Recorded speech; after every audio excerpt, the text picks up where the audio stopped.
are early into the truck world, there's something in the truck world called a truck pull. This is really the key test of how much power does your truck actually have. So you have to pull this 40,000-pound sled.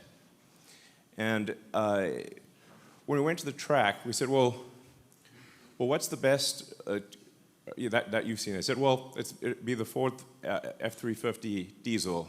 It was like, well, let's put our truck up against that. The guy who runs the truck pool said, there's no way. There's no way. It's like, well, let's try it. Let's see what happens.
Yeah.